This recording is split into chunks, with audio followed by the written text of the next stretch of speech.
Bienvenue, vous êtes sur RTI 1. Je vous donne les titres de l'actualité pour ce 27 juillet. Rencontre historique du président Alassane Ouattara et de l'ex-président Laurent Gbagbo ce mardi au palais présidentiel d'Abidjan. C'est une première depuis la crise post-électorale. Cette entrevue, très attendue, s'est déroulée dans un climat détendu et amical. Les deux hommes s'en félicitent d'ailleurs. La police du Burkina Faso s'enrichit de nouveaux effectifs. Après 2 années de formation, la promotion 5 en fin de cycle a été baptisée Promotion Unité par le président du Burkina Faso. Elle a effectué sa sortie ce 27 juillet à Ouagadougou avec 10 commissaires et une centaine d'officiers. 9e conférence au sommet du traité d'amitié et de coopération entre la Côte d'Ivoire et le Burkina Faso. Le conseil conjoint de gouvernement a été coprésidé par les premiers ministres ivoiriens et burkinabés. De nouvelles perspectives ont été évoquées pour le renforcement de la relation ivoiro-burkinabé. Et puis baccalauréat 2021 en Côte d'Ivoire, 87 097 candidats admis, un taux de réussite de 29,24%, soit un recul de 10,84% par rapport à 2020.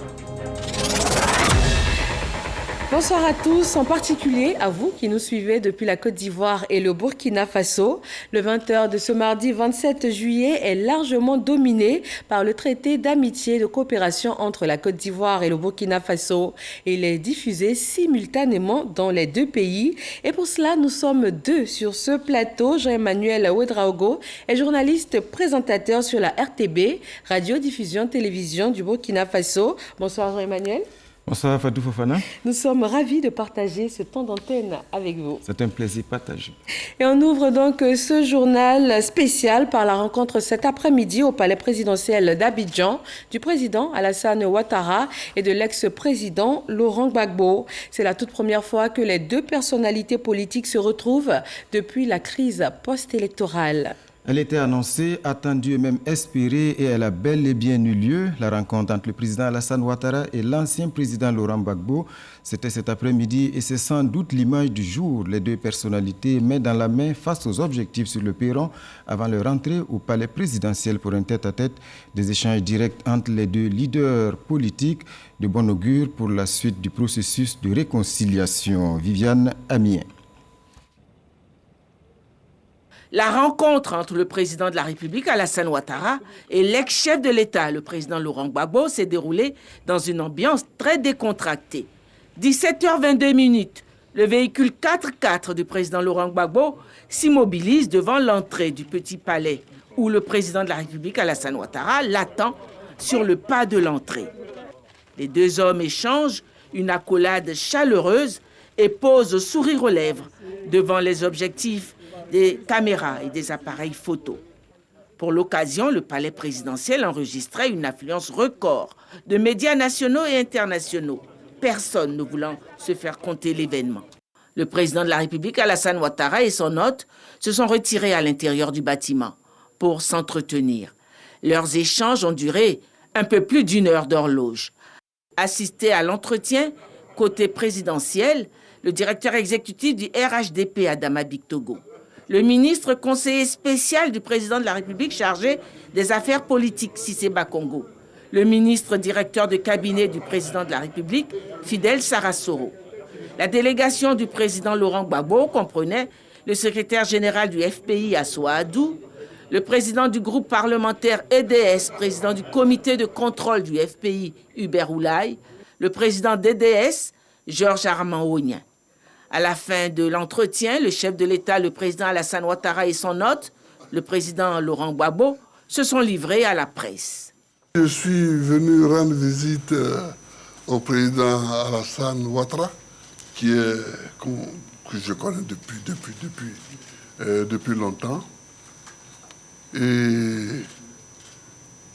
on a parlé fraternellement, amicalement. Et je suis très heureux de cette discussion que nous avons eue. Je suis très heureux parce qu'elle était très détendue et je suis fier de ça. Je suis fier de ça. J'ai souhaité que de temps en temps, on puisse avoir ce genre d'entretien qui détendent l'atmosphère dans le pays. En ce qui me concerne, j'ai surtout parlé avec le président, j'ai insisté sur les prisonniers qui ont été arrêtés au moment de la crise de 2010-2011 et qui sont encore en prison. Alors, j'ai dit au président, et vous serez d'accord avec moi, que j'étais leur chef de file. Et moi, je suis dehors aujourd'hui. Et ils sont en prison. Et j'aimerais que le président fasse tout ce qu'il peut pour les libérer. Et le président a les moyens, mais c'est lui qui juge l'opportunité et des moyens et des moments pour ces libérations. Donc, j'ai insisté sur ça. À part ça, on a parlé de la Côte d'Ivoire qui doit aller de l'avant, qui doit marcher, qui doit se parler, qui doit discuter, n'est-ce pas, Alassane? Bien sûr. Voilà. Ouais. Enfin, excusez-moi, n'est-ce pas, Monsieur le Président? Voilà. Donc, je te laisse la parole. D'accord. Voilà. Ben, écoute, mon cher Laurent, merci beaucoup. Merci d'être venu pour cette rencontre, que tout le monde demandait d'ailleurs. Mais les gens ne savent pas que nous sommes parlés, que nous sommes des amis depuis des décennies, ce qui ne nous rend pas jeunes. Hein, toi et moi. Et par conséquent, les calendriers et les opportunités nous ont amenés donc à avoir cette rencontre aujourd'hui. Moi, je dois dire que j'en suis ravi. Et je crois que c'est surtout le peuple de Côte d'Ivoire qui attendait cela avec beaucoup d'impatience. Maintenant, c'est chose faite. Et je voudrais que nous puissions nous féliciter d'avoir eu cette rencontre qui a été cordiale et fraternelle. Parce que Laurent est mon jeune frère, est mon ami. Bien sûr, il y a eu cette crise qui a créé des divergences, mais cela est derrière nous. Ce qui importe, c'est la Côte d'Ivoire, c'est la paix pour notre pays. C'est, comme dit Laurent, pour nous avancer, aller de l'avant, pour bien sûr nous-mêmes, pour les prochaines générations.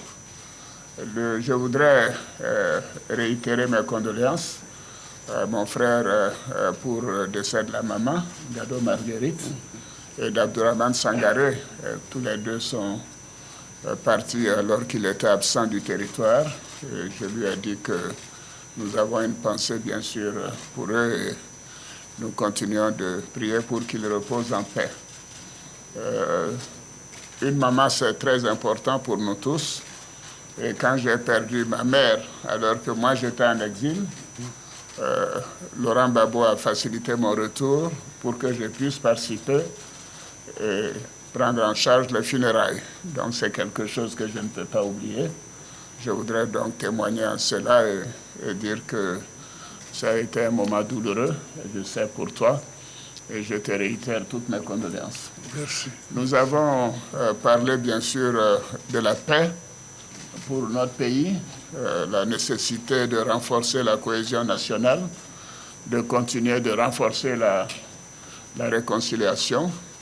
Nous sommes convenus aussi de nous revoir de temps en temps, certainement après donc, le mois d'août, pour continuer ces entretiens et associer le moment venu d'autres personnes à ces entretiens. Mais je crois que c'est important que les uns et les autres puissent comprendre que nous avons décidé que c'était important de rétablir la confiance et de faire en sorte que les Ivoiriens se réconcilient, si c'est cela le terme important, mais se fassent confiance également. Ces événements ont été douloureux, il y a eu trop de morts, et nous devons avoir cela derrière nous et travailler sur l'avenir, sur la cohésion, sur la réconciliation. Nous avons un beau pays et nous sommes mis d'accord que nous continuerons de travailler ensemble et de faire en sorte que la Côte d'Ivoire continue de progresser, d'aller de l'avant. Laurent, je te remercie. Je te remercie et donc je te dis à très bientôt. À très bientôt. À très bientôt. Nous aurons l'occasion de nous revoir après la fête nationale. Merci. Merci beaucoup. Merci. Merci. Rencontre amicale et fraternelle qui vient apporter un nouveau souffle à la réconciliation des cœurs en Côte d'Ivoire. 10 nouveaux commissaires et 100 officiers prêts à servir le Burkina Faso. C'est la QV 2021 de l'Académie de police, la 5e promotion. Leur sortie officielle a eu lieu aujourd'hui même à Ouagadougou après 2 ans de formation. Ils ont été baptisés Promotion Unité par le président du Faso qui a présidé la cérémonie. Compte rendu, Issa Kafando et Draman Guéné. 10 commissaires, 100 officiers, voici la 5e promotion de l'Académie de police qui se dresse fièrement devant le président du Faso. Salut au drapeau, revue de troupes et baptême de la promotion. La promotion s'appellera Promotion Unité. La promotion Unité, c'est 100% de succès, tous dignes de porter les épaulettes. Le major d'abord, les autres commissaires ensuite et les officiers pour finir. Nous sommes à présent pleins dans la tête et pleins dans le cœur.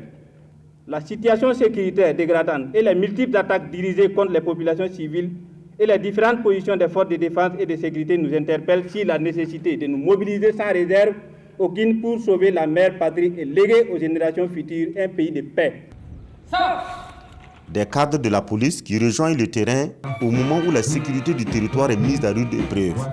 Terrain très hostile, mais le parrain de la promotion fait confiance à ses filleuls.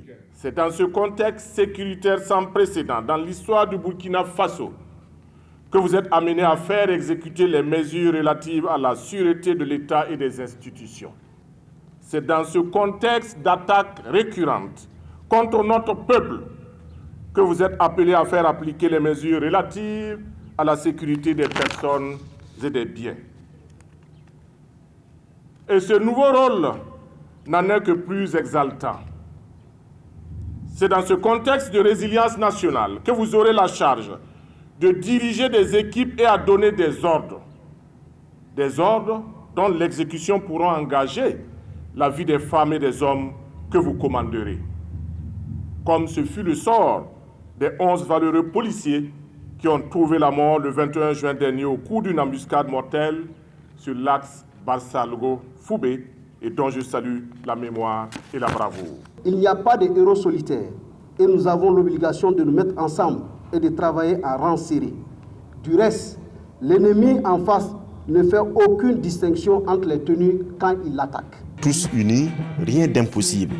Et à l'unisson, commissaires et officiers rendent le grand salut au président du Faso, signe d'allégeance aux institutions de la République. Je voudrais souhaiter à chaque élève qui quitte cette académie beaucoup de succès dans leur carrière, pleine de professionnalisme, pleine de dignité, comme je l'ai dit tantôt, et que ce qu'ils ont appris à l'école permette de consolider les relations que nous voulons entre nos dispositifs de sécurité et nos populations.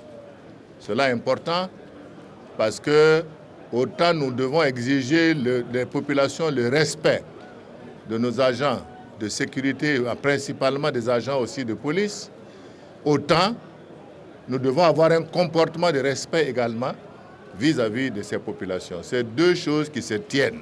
Fin de cycle pour la 5e QV qui transmet le fanion de l'Académie à la 6e promotion.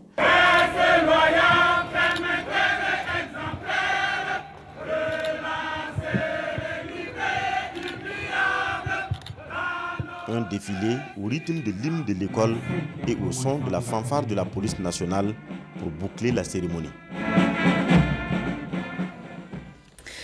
L'actualité en Côte d'Ivoire ce mardi, c'est aussi la 9e conférence au sommet du traité d'amitié et de coopération entre la Côte d'Ivoire et le Burkina Faso. Le conseil conjoint de gouvernement s'est tenu sous la présidence des premiers ministres des deux pays. Et à l'issue des travaux, le chef du gouvernement burkinabé, Joseph Dabiré, a été reçu par le président Alassane Ouattara. Viviane Aïma. À la tête de la délégation gouvernementale du Faso, aux assises du 9e TAC, traité d'amitié et de coopération ivoiro-burkinabé, qui se tient à Abidjan, le Premier ministre du Faso, Christophe Joseph Dabiré, a eu un entretien au terme des assises ce mardi 27 juillet avec le président de la République Alassane Ouattara au palais présidentiel. Les échanges ont porté sur les travaux de cette 9e assise, sur la sécurité aux frontières des deux pays, sur l'ouverture de leurs frontières face à la Covid-19. À ce niveau, le président de la République nous a donné des conseils. Il faut que l'on travaille à faire en sorte que la lutte contre la Covid soit une lutte partagée pour que nous puissions ouvrir dans les meilleurs délais possibles les frontières entre le Burkina Faso et la Côte d'Ivoire. Parce que la libre circulation est un élément fondamental du renforcement du développement dans nos différents pays. Il a également indiqué que la lutte contre la Covid-19 doit être associée intimement à la lutte contre le terrorisme. Parce qu'il faut que l'on s'organise pour que ces deux luttes-là soient une lutte commune, de manière à ce que la traversée des frontières soit sécurisée tant du point de vue sanitaire, mais également du point de vue de la sécurité des personnes et des biens. C'est ainsi que nous allons rétablir la stabilité dans nos États, c'est ainsi qu'on va rétablir la paix et la sécurité de manière à ce que le développement puisse repartir. Participaient à cette audience le Premier ministre ivoirien Patrick Achi et le ministre ivoirien de la Défense Téné Birahima Ouattara. C'est dans un contexte marqué par la lutte contre le terrorisme et la Covid-19 que les gouvernements ivoiriens et burkinabés se sont donc penchés aujourd'hui sur la mise en œuvre des décisions et recommandations du TAC précédent avant d'envisager de nouvelles perspectives de renforcement des relations entre les deux pays. Alexis Ouedraogo. Le Conseil conjoint de gouvernement referme ses portes. Les parties ont procédé à l'examen de 13 projets d'accord, dont 2 finalisés, 7 en cours de négociation et 4 qui ont été initiés lors du TAC 9. Éducation, culture, diplomatie, grands travaux, notamment l'autoroute Yamoussoukro-Ouagadougou, Ouagadougou-Kaya, approvisionnement en électricité ou encore facilitation de la circulation des produits, autant de sujets abordés.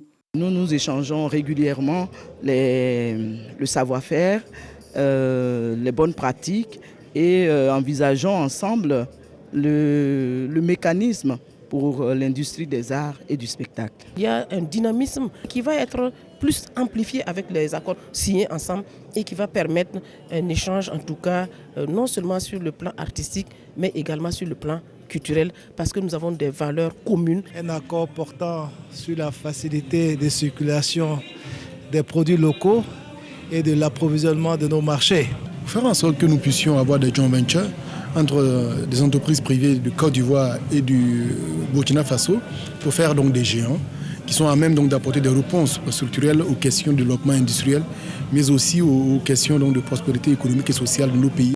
Pour le Premier ministre burkinabé, la rencontre aura tenu ses engagements. À travers des échanges francs et directs, nous avons magnifié une fois encore la vitalité et la fraternité, la solidarité et la coopération légendaire entre nos deux États.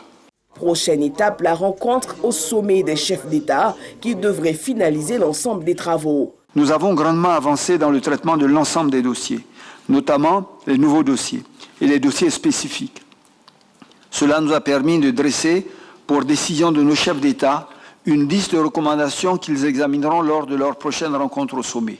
Il s'agit notamment de la poursuite de l'approvisionnement en électricité en hydrocarbures du Burkina Faso, de la facilitation de la circulation des produits locaux et l'approvisionnement des marchés, de l'approfondissement des conditions de réouverture des frontières entre les ministres en charge de la santé, des transports et de la sécurité, le renforcement de la coopération en matière de lutte contre la traite transfrontalière des enfants dans le cadre d'une stratégie de législation harmonisée et le renforcement de la synergie de la lutte contre le terrorisme. La délégation burkinabé a quitté Abidjan ce soir.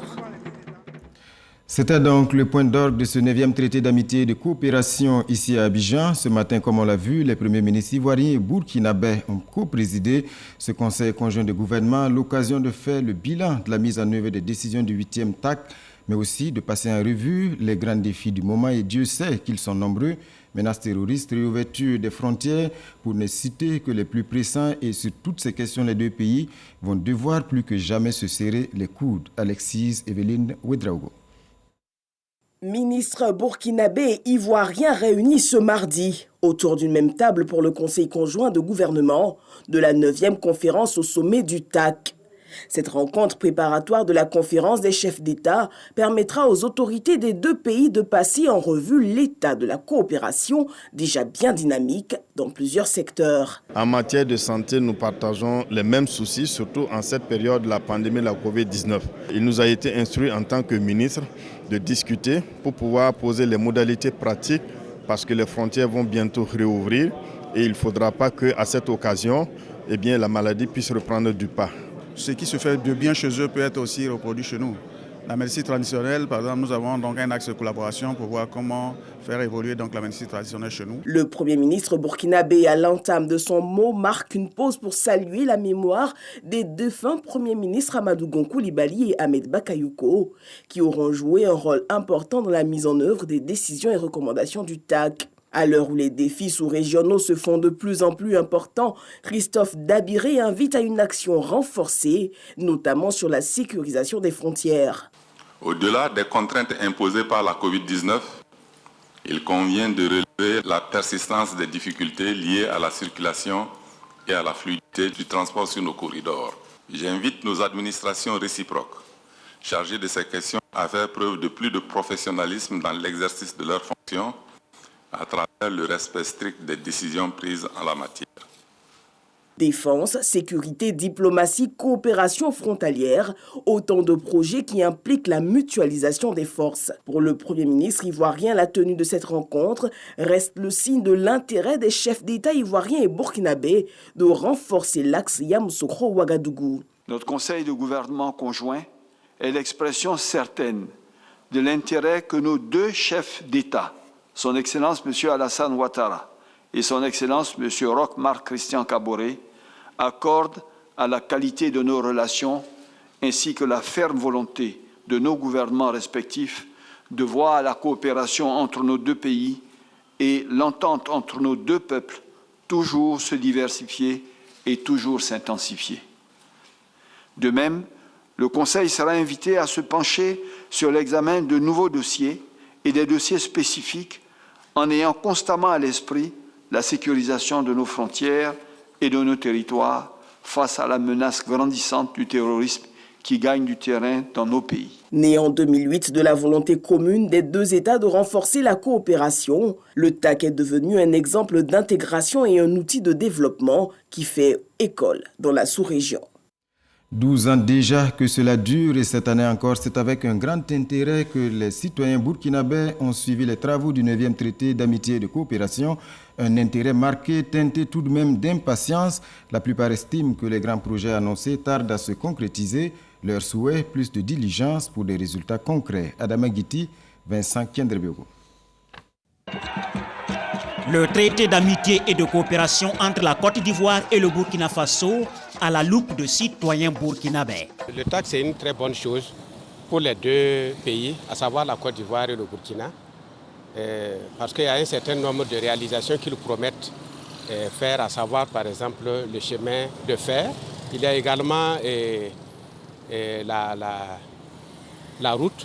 Porté sur les fonds baptismaux en 2008 par les premières autorités ivoiriennes et burkinabés, beaucoup d'analystes ont vu en ce traité l'un des plus beaux exemples de coopération bilatérale sud-sud. On peut prendre l'exemple de la France et puis l'Allemagne qui, au niveau de l'Union européenne, en tout cas ça marche. Et nous, par exemple, ici en Afrique de l'Ouest, nous pensons que ce traité-là peut vraiment aider les deux pays à aller de l'avant et surtout favoriser l'intégration. Une coopération porteuse d'espoir pour les peuples ivoiriens et burkinabés.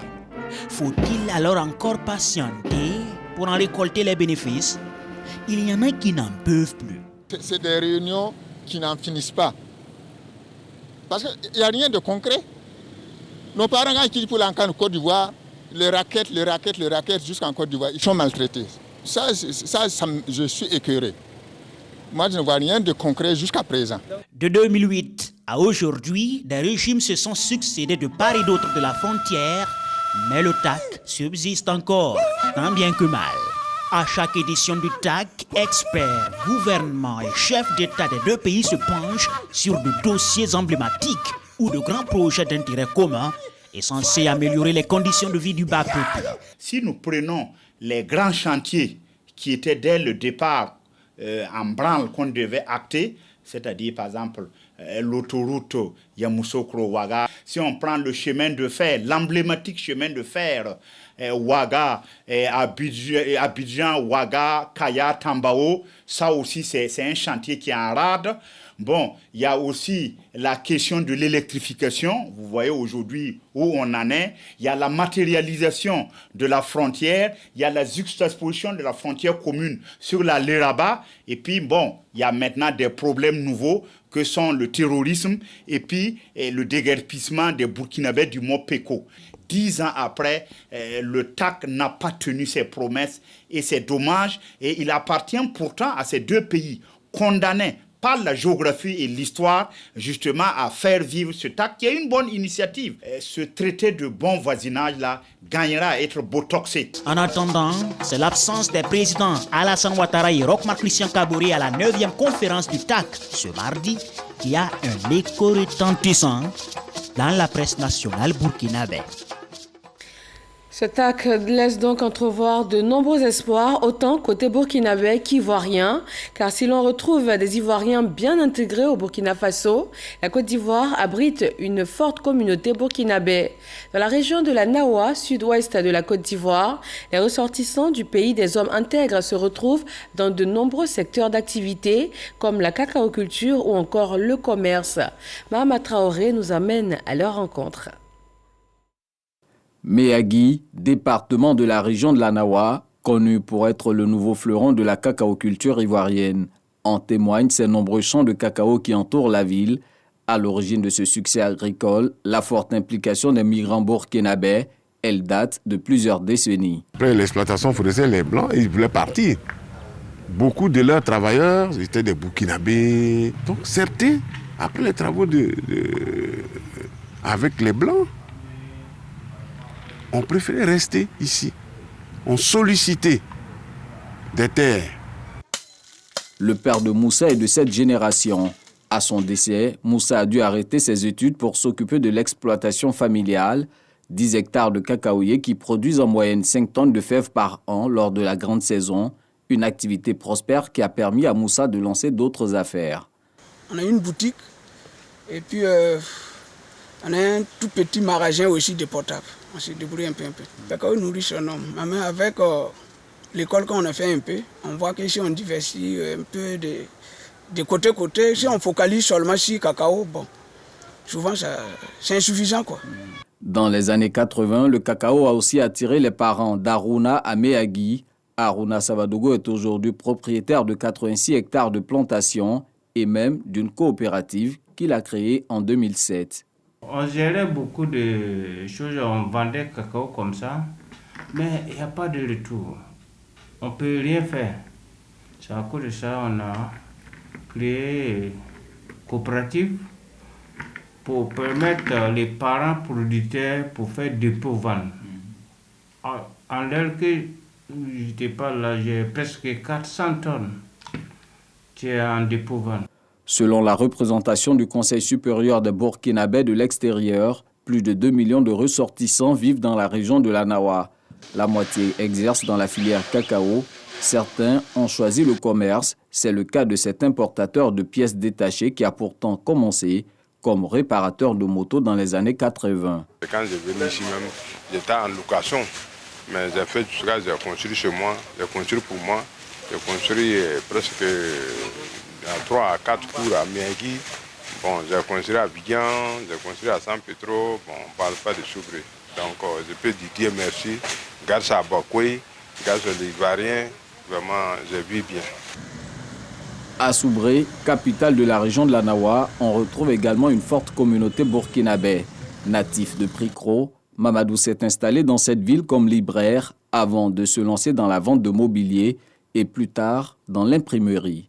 Lorsque le cacao marche, tout marche. Les coopératives, les commerçants, tout le monde a besoin de paperasse. Ils impriment des carnets, des reçus, des bordereaux, des factures, voilà. Donc c'est vrai, c'est lié. Quand il y a la traite, l'imprimerie aussi bouge. Mamadou révèle même que ses compatriotes continuent toujours d'affluer vers l'Anawa pour son attrait économique. Ceux qui venaient avant comme manœuvre métaillère agricole, aujourd'hui ils sont, je ne dis pas que ça n'existe plus, mais ils sont devenus très rares. Ceux qui viennent maintenant, souvent c'est des commerçants établis déjà, qui viennent ouvrir des magasins ici pour leurs proches. Si la région de l'Anawa est devenue aujourd'hui un Eldorado pour la communauté burkinabé vivant en Côte d'Ivoire, c'est le fruit d'une intégration réussie. Dans le village de Bakoui, s'il y a une réunion là, c'est nous qui faisons ensemble. S'ils demandent les conseils, je connais. Il n'y a pas de palabre même. Même si entre nous là, celui qui n'a pas raison, on dit toi tu n'as pas raison, il faut demander pardon à l'autre, puis c'est fini. Les Burkinabés ont toujours eu le respect qu'ils ont eu pour les Bakoui. Ils ont eu beaucoup d'argent, ils ont leurs fils qui sont les plus grands opérateurs économiques du département, mais le respect demeure. Ces dernières années, le phénomène du travail des enfants a connu une montée en puissance dans la région de l'Anawa. Bon nombre des enfants exploités et leurs bourreaux sont de nationalité burkinabé. Tout comme les autorités ivoiriennes, la diaspora du Faso s'active à éradiquer ce fléau qui représente une sérieuse menace pour l'économie cacaoyère. Pour nous faciliter la tâche, c'est l'État ivoirien à la frontière. Pour fortifier le contrôle, pour vraiment revoir comment faire pour nous aider, même que les enfants restent en famille au Burkina. Un enfant qui va venir du Burkina en Côte d'Ivoire, il faut vraiment les documents nécessaires, il faut les preuves qui prouvent que vraiment il vient en famille, celui qui l'accompagne, il est de la famille, ou bien il est apte, il a les documents nécessaires pour amener l'enfant à bon port. Là, comme ça, vraiment, ça nous arrange. Tout le souhait des Burkinabés installés dans l'Anawa est de voir les gouvernements des deux pays décider de la réouverture des frontières terrestres communes fermées en raison de la crise sanitaire. Une communauté burkinabé bien installée en Côte d'Ivoire, des Ivoiriens également intégrés au Burkina Faso, et cela crée un autre type de coopération un peu plus personnelle cette fois. Effectivement, Fatou Fofana, c'est le cas de Akissi Viviane Ngoran, épouse Sawadogo. Elle fait partie aujourd'hui des anciens de la communauté ivoirienne au Burkina, un pays qu'elle a découvert dans les années 70. Obligée à l'époque de rentrer avec son époux burkinabé, elle a dû s'adapter. Mais comme vous allez le voir 50 ans après, Akissi Viviane ne regrette rien, bien au contraire. Son histoire nous est contée par Sanouha Christine Koulibaly. Elle est ivoirienne d'origine et lui burkinabé. Les chemins de François Sawadogo et Akissi Viviane Ngoran se sont croisés un jour de l'année 1970 à Gagnoa en République de Côte d'Ivoire. Très vite, ils ont compris qu'ils étaient faits l'un pour l'autre. Commence alors une histoire, faite de concessions, de combats et surtout d'amour. De cet amour naîtra en 1972 une fille. Tout se passe bien jusqu'en 1976. François Sawadogo, hôtelier de profession, doit rentrer au pays car son employeur a étendu ses activités au pays des hommes intègres. Si pour Dame Viviane Ngoran, l'amour n'a pas de frontières et quitter son pays devient une évidence, pour sa famille s'ouvre une période d'incertitude. Quand une femme aime, elle ne craint rien. Je n'ai pas eu peur de tout laisser derrière. Au nom de l'amour, elle réussit à convaincre ses parents de la laisser faire ce saut dans l'inconnu. Après ce test réussi, Akissi Viviane Ngoran, affectueusement appelée Mamie Akissi, s'adapte et se lance dans la restauration pour soutenir son époux. Parallèlement, elle décide de servir de trait d'union entre son pays d'origine et son pays d'adoption, surtout de travailler à unir les Ivoiriens vivant au Burkina Faso. Le président Houphouët devrait venir au Burkina. Je me suis dit, pourquoi ne pas l'accueillir? J'ai réuni quelques personnes et nous sommes allés accueillir notre président. Durant son séjour, il nous a rencontrés. Dans les échanges, nous avons demandé une ambassade au regard de l'importance de la communauté ivoirienne. Aujourd'hui, Mami ne regrette rien des 44 années de vie au Burkina Faso. Si l'histoire était à refaire, elle n'hésiterait pas un seul instant, nous confie-t-elle. Elle dit vivre heureuse avec sa fille et ses 4 petits-enfants. Elle a gardé ses habitudes alimentaires. Au menu aujourd'hui, du foutou d'igname à la sauce gnagna. Entre la Côte d'Ivoire et Burkina, nous sommes tous même chose. Il n'y a pas de... C'est comme un mariage, quoi.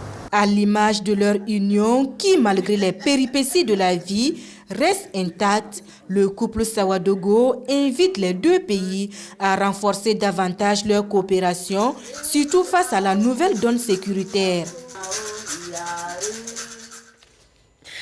Jean-Emmanuel, après ce journal, vous serez également sur le plateau du débat politique avec Fatim Djedje.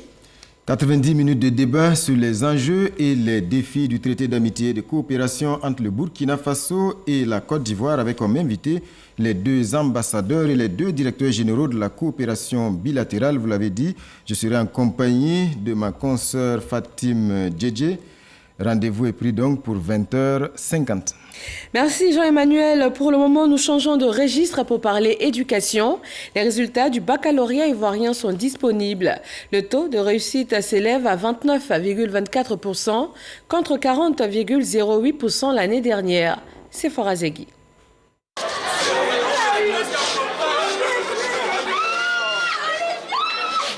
C'est un moment qui vient clôturer des années de scolarité, les résultats du baccalauréat. Mariam Nimaga Dosso, la directrice des examens et concours, c'est elle qui vient décider du sort des 297 840 candidats qui ont pris part à cette session 2021. Sur cet effectif de présent, 87 097 candidats ont été déclarés admis, soit un taux de réussite national de 29,24% au baccalauréat session 2021, contre 40,08% en 2020. Un taux national de réussite en baisse de 10,84 points par rapport à la session précédente. Cette année, les garçons ont obtenu de meilleurs résultats que les filles. Chez les garçons, on enregistre 29,61% de réussite contre 28,79% chez les filles. Les candidats verront leurs photos affichées sur les relevés de notes, histoire de limiter la fraude. Les résultats sont également mis en ligne depuis 14 heures sur le site www.men-deco.org. Le délai pour introduire d'éventuelles réclamations dans le centre de composition respectif est de 72 heures à compter du mercredi 28 juillet dès 7h30. Dans l'actualité culturelle, les mosquées de type soudanais du nord de la Côte d'Ivoire sont désormais classées au patrimoine mondial de l'UNESCO. C'était la ville historique de Grand Bassam en 2012. Cette fois, ce sont les mosquées de type soudanais, communément appelées mosquées de Samori Touré, qui font leur entrée sur la liste du patrimoine mondial de l'UNESCO. Un processus d'inscription couronné de succès pour la Côte d'Ivoire à la faveur de la 44e réunion du comité du patrimoine mondial qui se tient en ce moment même en Chine. Ces vestiges situés dans le nord du pays ont désormais le statut de trésor universel. Serge Koléa. Les mosquées de type soudanais font désormais partie du riche et sélectif répertoire des biens labellisés UNESCO. L'inscription de ces édifices religieux, 8 au total, a été validée ce mardi 27 juillet à Fanzhou en Chine. La 44e réunion du Comité du patrimoine mondial classe ainsi ces trésors centenaires au rang de biens universels. Nous félicitons l'État de Côte d'Ivoire pour cette nouvelle proposition. Nous enregistrons le deuxième bien culturel qui est une spécificité dans la sous-région. Pour nous, c'est une plus-value. Ça fait cette diversité que nous avons toujours voulu. Depuis plusieurs années, les experts du ministère de la Culture, de l'Industrie des Arts et du Spectacle ont préparé le dossier. Le résultat est tout simplement une victoire pour la Côte d'Ivoire et pour tous les acteurs. C'est le résultat d'un long travail qui a commencé dès 2015. Ces mosquées de type soudanais ont plus de 100 ans. Ce sont des œuvres d'art et d'histoire et en tant que telles, ces éléments participent bel et bien à ce qu'on appelle l'industrie touristique. Après la ville historique de Grand Bassam en 2012, la Côte d'Ivoire s'illustre une fois de plus avec les mosquées de type soudanais, 8 au total, construites au nord du pays. Elles ont été jugées d'intérêt exceptionnel et considérées comme héritage commun de l'humanité. Et ce journal conjoint est terminé. Merci Jean-Emmanuel Ouedraogo. Nous avons été ravis de le présenter en votre compagnie. Merci Fatou, merci à tous de nous avoir suivis. Nous vous souhaitons un très bon retour au Burkina Faso. Bonsoir à tous.